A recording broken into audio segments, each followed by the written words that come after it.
Hello. Last class में 5 kingdom classification के बारे में हमने ब्रीफ में डिस्कशन किया था।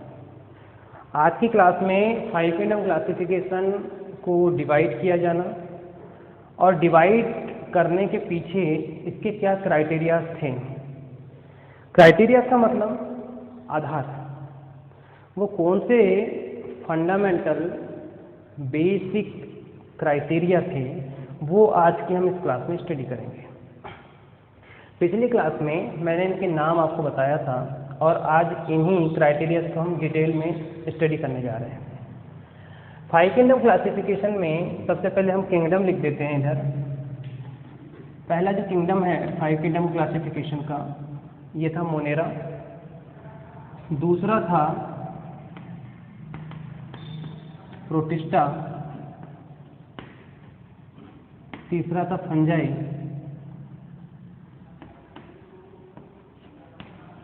प्लांटी एंड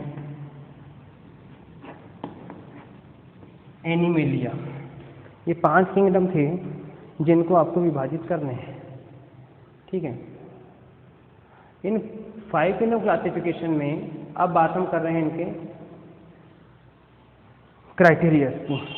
तो ये क्राइटेरियाज क्या थे? सबसे पहला क्राइटेरिया आपको बताया गया था सेल का टाइप, सेल का प्रकार। दूसरा क्राइटेरिया इसमें रखा गया सेल के कॉम्प्लेक्सिटी को, सेल कॉम्प्लेक्सिटी, या इसको कहीं कहीं पर कॉम्प्लेक्सिटी को नंबर के रूप में जानते हैं। तीसरा क्राइटेरिया इसका आया था सेल न्यूट्रिशन का, सेल का न्यूट्रिशन। नंबर 4 क्राइटेरिया था आपका lifestyle of the cell, cell के लाइफ स्टाइल को। और नंबर 5 जो था ये था फाइलोजेनेटिक रिलेशनशिप का। ये 5 क्राइटेरिया हैं जिस आधार पर इन 5 किंगडम को स्टडी की गई। सबसे पहले सेल के टाइप। अब जनरली नेचर में जब भी हम सेल के टाइप्स की बात करते हैं तो 2 ही बेसिक सेल्स होती हैं। पहली सेल्स क्या होती है? प्रोकैरियोटिक। दूसरी सेल क्या होती है? यूकैरियोटिक। तो चलिए इसको आज डील करते हैं। सबसे पहला जो क्राइटेरिया था आपका सेल टाइप का। सेल के जो टाइप होते हैं ये 2 टाइप्स के होते हैं। नंबर 1 जो होता है ये होता है प्रोकैरियोटिक सेल, और दूसरा जो क्राइटेरिया है ये यूकैरियोटिक सेल का है। मतलब क्या कि 2 टाइप की सेल होती हैं। यदि इन 5 किंगडम को आप स्टडी करें तो इनमें से ये 2 ही सेल, या तो किसी फाइलम में, किसी किंगडम में प्रोकैरियोटिक सेल होगी, या तो किसी किंगडम में यूकैरियोटिक सेल होगी। तो ये प्रोकैरियोटिक सेल क्या होती है? प्रोकैरियोटिक सेल के आधार पर किसको आप डिवाइड करके रख सकते हैं। ठीक है। प्रोकैरियोटिक सेल के बेस पर 2 इसमें प्रोकैरियोटिक जो सेल होती हैं इसमें जो किंगडम आता है ये आता है मोनेरा का। किसका? मोनेरा का।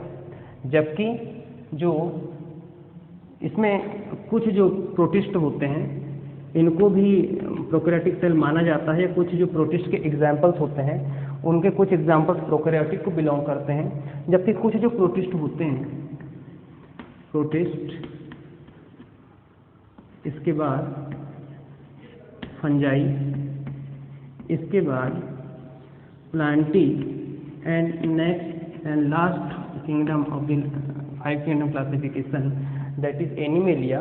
तो एनिमेलिया, प्लांटी, फंजाई और प्रोटिस्टा, इन चारों में यूकैरियोटिक कोशिकाएं होती हैं।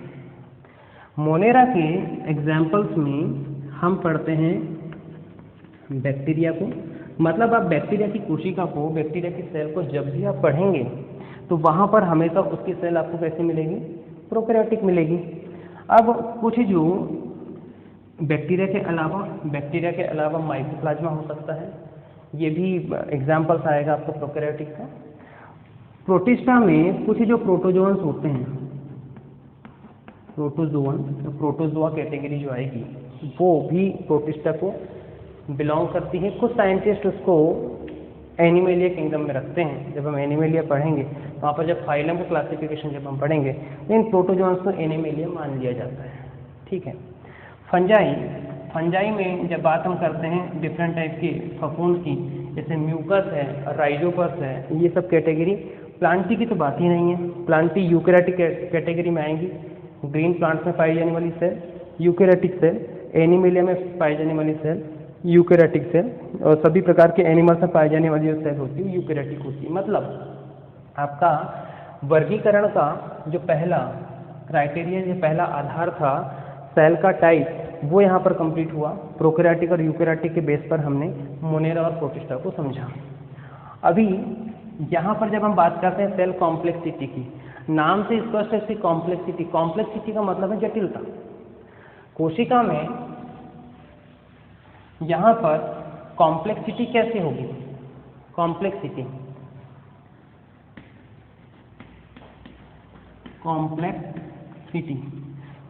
मतलब जटिलता। कुछ कोशिकाएं सरल होंगी, कुछ कोशिकाएं जटिल होंगी। तो जटिल और सरलता के आधार पर फिर से सेल कॉम्प्लेक्सिटी को आधार बनाया गया, और इस आधार पर फिर से दो ग्रुप बने, जिसमें से पहला ग्रुप जो कहलाया, ये किसका कहलाया? यूनिसेल्युलर ऑर्गेनिज्म का कहलाया, और दूसरा जो कहलाया ये कहलाया किसका? मल्टी सेल्युलर का कहलाया। अर्थात एक कोशीय और बहुकोशीय। बहुकोशिकीय, बहु मतलब होता है ज्यादा, बहुत, एक मतलब एक। तो यूनिसेल्युलर एंड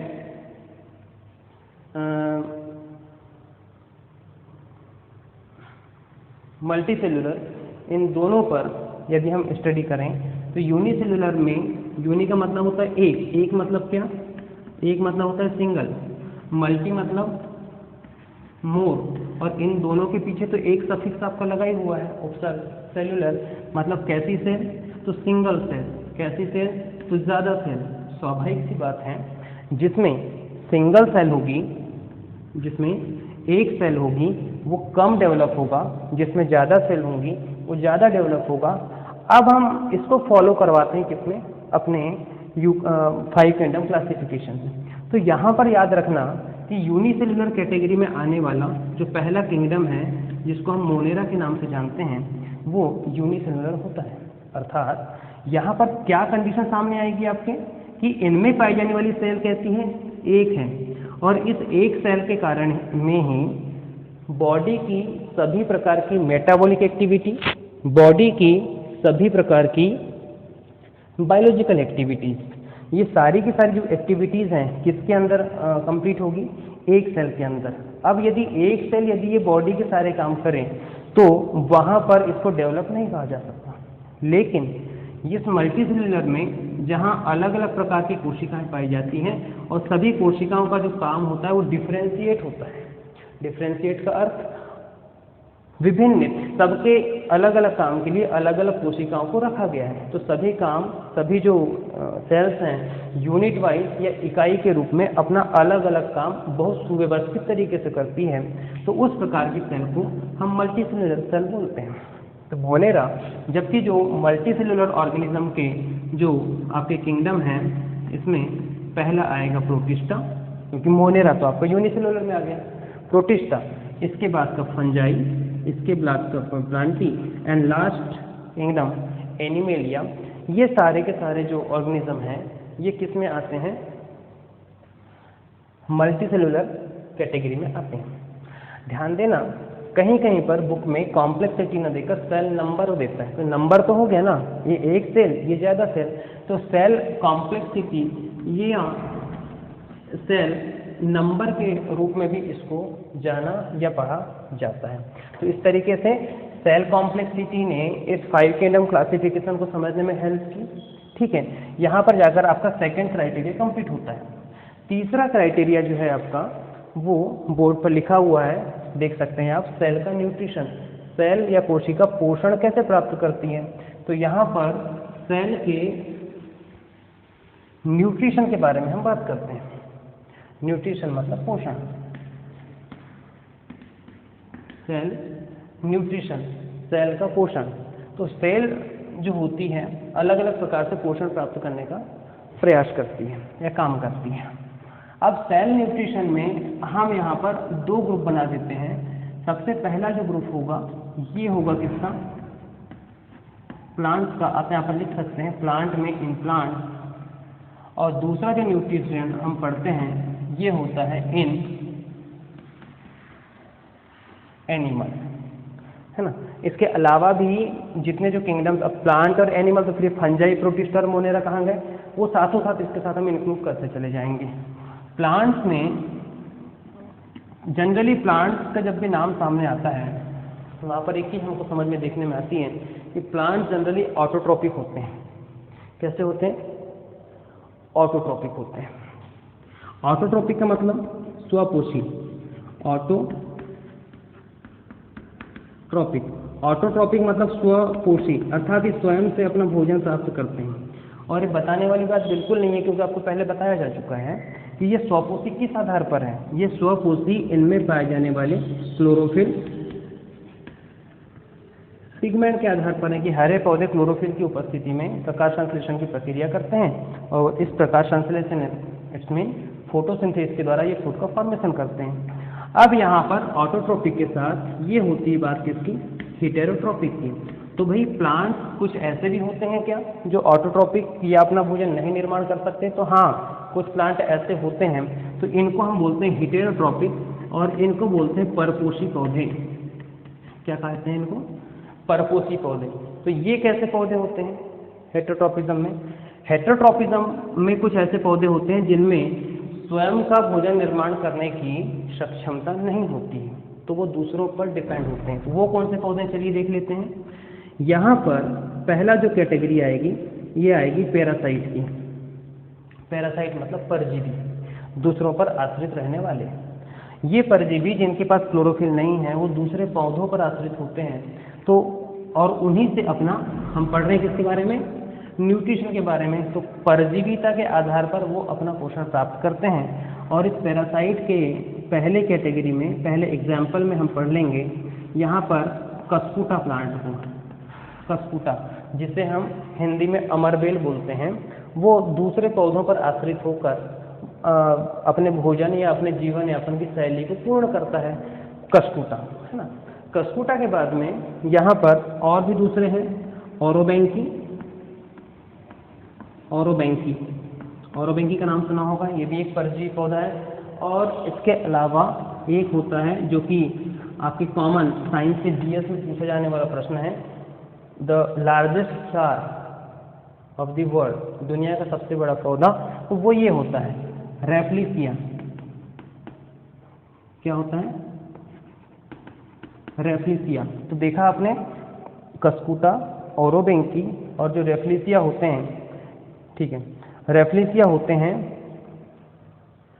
ये तीनों के तीनों पैरासाइट नेचर अर्थात परजीवी लक्षण को दर्शाते हैं। और इस तरीके से इनका जो पोषण है पौधे होने के बावजूद भी स्वपोषी ना होकर कैसा हो जाता है, परपोषी। इसका अर्थ हेटेरोट्रोपिक हो जाता है। अब हम आगे देखते हैं कुछ जो ऐसे पौधे होते हैं, परपोषी के अलावा भी कुछ ऐसे पौधे हैं क्या, मतलब पैरासाइट के अलावा भी कुछ ऐसे पौधे हैं क्या जो हेटेरोट्रोपिज्म को शो करते हैं, तो करते हैं। ये क्या होते हैं, ये होते हैं सेप्रोट्रोपिक। सेप्रोट्रोपिक अर्थात ये डेड एंड डिके, सड़ी गली चीज़ों से अपने जीवन यापन को पूर्ण करते हैं। तो इस प्रकार की जो चीज़ें हैं ये आएंगी किसमें, मोनोट्रोपा नामक जीवधारी में, ऑर्गेनिज्म में। मोनोट्रोपा सेप्रोट्रोपिज्म को दर्शाता है, इसको हिंदी में कहा जाता है सेप्रोट्रोपिज्म को मृतोपजीवी। मृतोपजीवी अर्थात मृत चीज़ों से अपने भोजन को प्राप्त करने की जो विधि है वो। इस सेप्रोट्रोपिज्म में फंजाई भी आ जाएंगे, फंजाई भी सड़ी गली चीज़ों पर ही उत्पन्न होती है। ये हो गया आपका, ठीक। अभी तीसरा एक क्लासिफिकेशन है, इसको हम बोलते हैं सिम्बायोसिस। तो सिम्बायोसिस का मतलब क्या होता है, सहजीविता, साथ में जीवन यापन करना, सहजीवन, सहजीवन। कुछ ऐसे पौधे होते हैं जो अपना भोजन निर्माण नहीं कर सकते हैं, अर्थात उनके पास क्लोरोफिल तो होता है, लेकिन क्या अकेला क्लोरोफिल भोजन का निर्माण कर पाएगा क्या? तो नहीं, उसके लिए वाटर लगेगा, रॉ मटेरियल्स लगेगा, मिनरल्स लगते हैं। तो ये सारी चीज़ें उसको प्राप्त होती है किसमें? दूसरे जीवों से। तो वो दूसरे जीवधारियों के साथ क्या करता है? कॉम्बिनेशन की प्रोसेस करता है ना, कॉन्जुगेशन होता है उनके बीच में, जुड़ते हैं। और इसमें एग्जाम्पल हम पढ़ेंगे किसको? लाइकेन के बारे में। किसके बारे में? लाइकेन के बारे में। तो इस तरीके से पहला, सेप्रोजोइक दूसरा और सिम्बायोसिस तीसरा। इसके अलावा चौथे नंबर का नीचे लिख दे रहे हैं, इसे ध्यान दीजिएगा, ये होगा इंसेक्टिओरस। इंसेक्टिओरस, इंसेक्टिओरस का मतलब होता है कीट भक्षी। इंसेक्ट लिखा हुआ है, देखिए इंसेक्ट।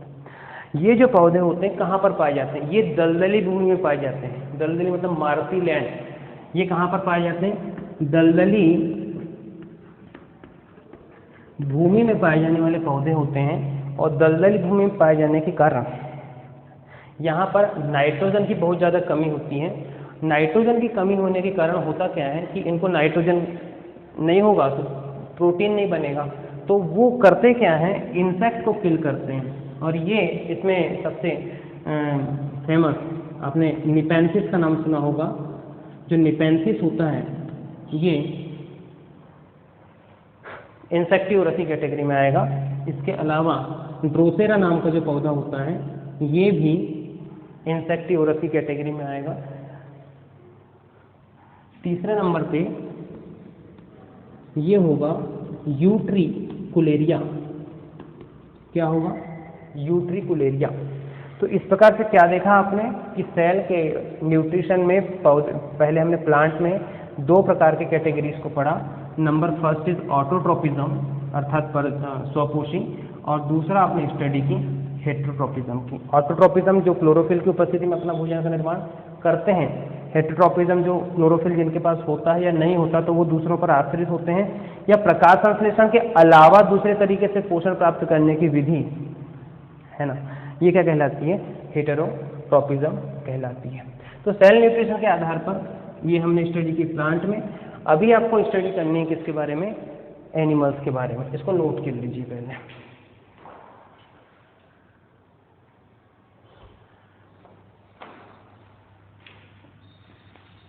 दूसरा आप स्टडी करेंगे हम एनिमल्स में। तो एनिमल्स में यहाँ पर ध्यान देना, एनिमल जो होते हैं ये ऑटोट्रोपिक नहीं होते हैं। तो कैसे होते हैं? हेटेरोट्रोपिक। हेटेरोट्रोपिक का मतलब होता है दूसरों पर आश्रित होने वाले जीवधारी।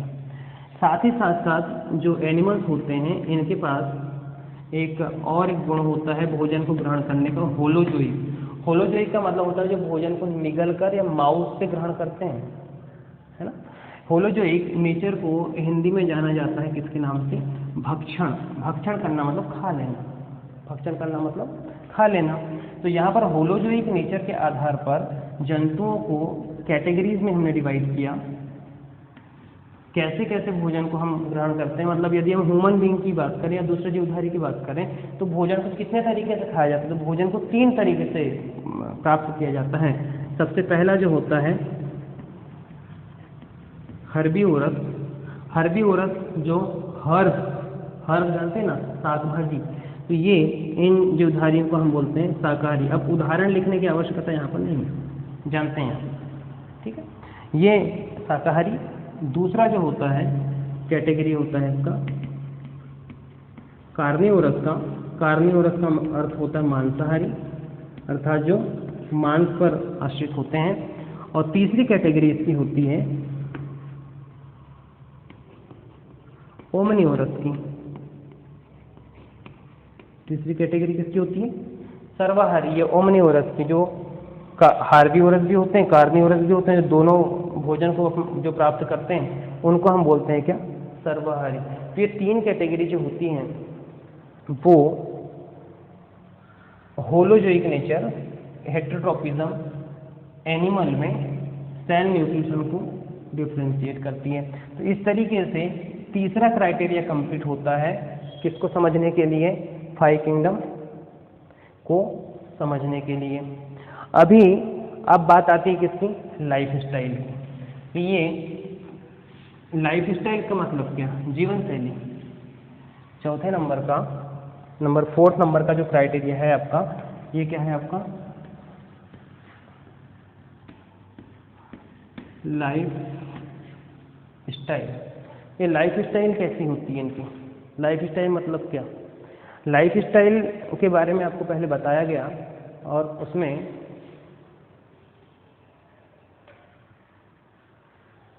लाइफ स्टाइल के बारे में जीवन शैली,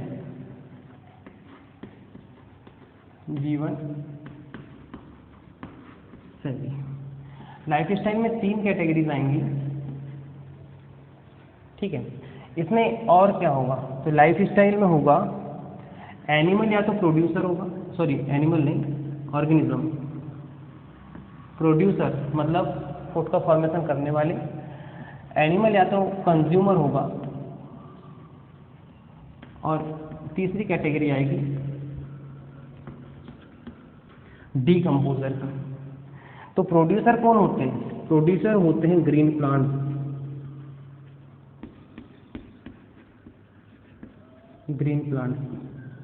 और कंज्यूमर की फिर हम कैटेगरी यहाँ पर डिवाइड करेंगे। कंज्यूमर की 3 कैटेगरी होती है। नंबर फर्स्ट कैटेगरी आएगी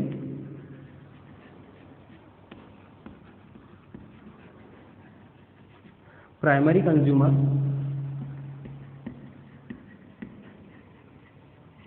secondary consumer and tertiary consumer. प्राथमिक उपभोक्ता, द्वितीयक उपभोक्ता और तृतीयक उपभोक्ता। प्राथमिक उपभोक्ता हमेशा हर्बीवोरस होता है,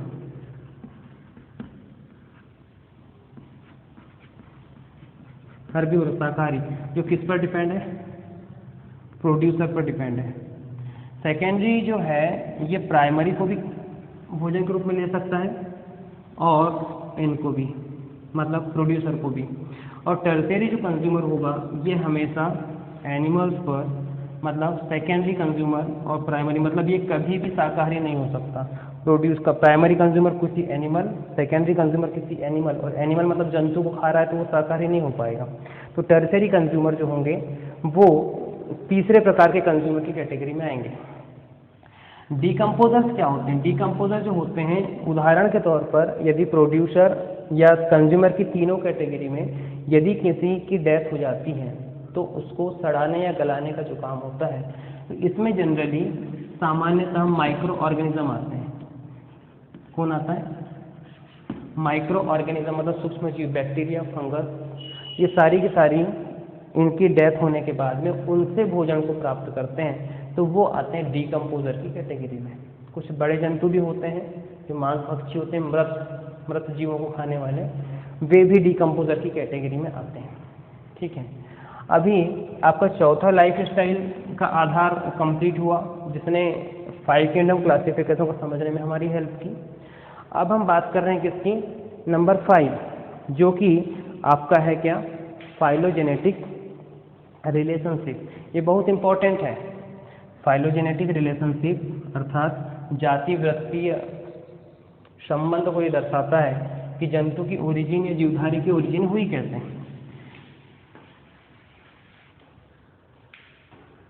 फाइलोजेनेटिक रिलेशनशिप नंबर 5,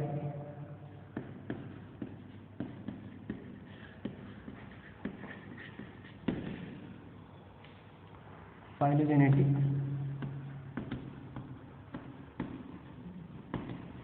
रिलेशनशिप।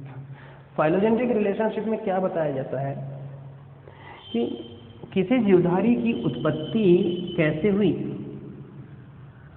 इसके ऊपर पाए जाने वाले एंसेस्टर कैसे थे, इसके पूर्वज कैसे थे, पूर्वजों से इसकी उत्पत्ति होने के बाद में क्या ये एग्जैक्टली एंसेस्टर के समान ही है, और नहीं है तो इसमें क्या परिवर्तन आए। उदाहरण के तौर पर यदि हम इस जीवधारी को वायरस की कैटेगरी में रखें, विषाणु की कैटेगरी में रखें, तो विषाणु को तो उत्पन्न करने वाला कुछ नहीं हुआ ना। विषाणु कहाँ से आए? ये नेचर से आए, नेचर से आए। और ये क्या है?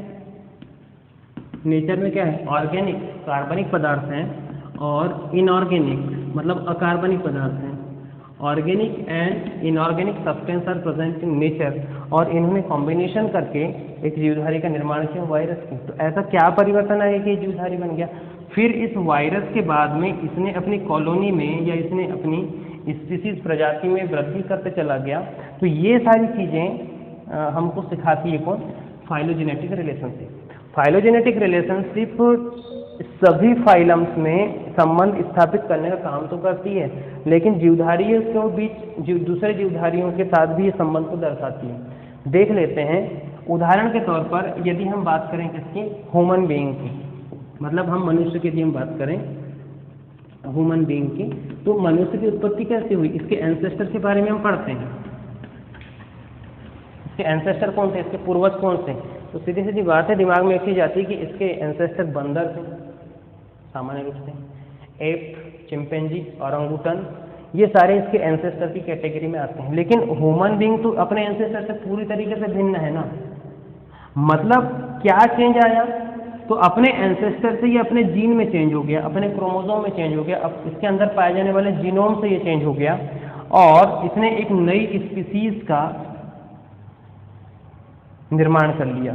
तो अर्थ क्या निकलता है इस फाइलोजेनेटिक रिलेशनशिप का? और फाइलोजेनेटिक रिलेशनशिप नई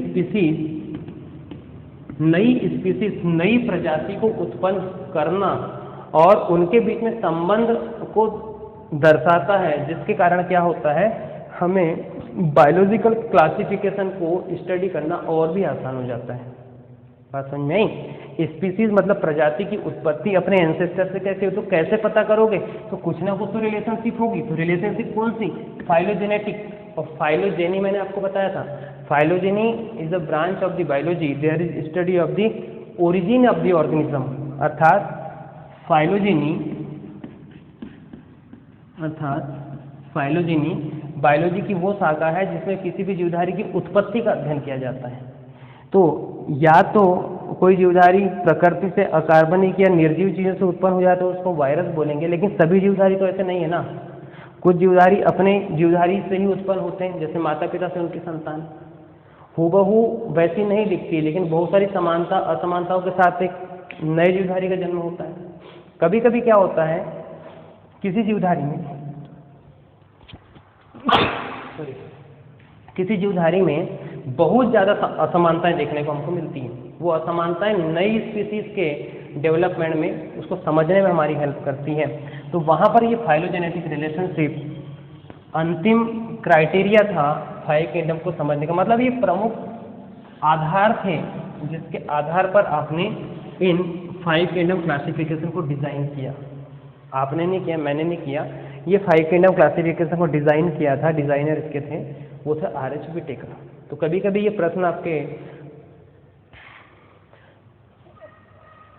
कॉम्पिटिटिव एग्जाम्स में आता है कि how many criteria they have used in five kingdom classification, अर्थात फाइव किंगडम क्लासिफिकेशन को बनाने के लिए कितने क्राइटेरियाज को यूज़ किया गया। तो उनकी संख्या होगी 5 या 5 यदि उसमें विकल्प नहीं रहता है तो वहाँ पर 4, ठीक है, वहाँ पर उसको 4 मान लिया जाता है। 4 क्राइटेरियाज मैक्सिमम बहुत सारी बुक्स में 4 ही होता है, लेकिन आपको पता होना चाहिए कि 5वां भी था फाइलोजेनेटिक रिलेशनशिप। इसने जीवधारियों की उत्पत्ति और उनको समझने के लिए उनकी जीवन शैली को समझने में काफ़ी ज़्यादा हेल्प की। ठीक है, आज की क्लास में बस इतना ही। इसके क्लास के जो ऑब्जेक्टिव टाइप के जो क्वेश्चंस थे मैं आपको नेक्स्ट क्लास में दूंगा। बाकी वीडियो में यदि कोई कन्फ्यूज़न हो तो आप मैसेज के फॉर्म में बता देंगे। ठीक है, नेक्स्ट क्लास में मोनेरा जो किंगडम है डिटेल इसकी स्टडी हम स्टार्ट करेंगे, और इस तरीके से 5 किंगडम आपके अगली क्लास में हम लोग स्टडी करते चले जाएंगे। ठीक, थैंक यू।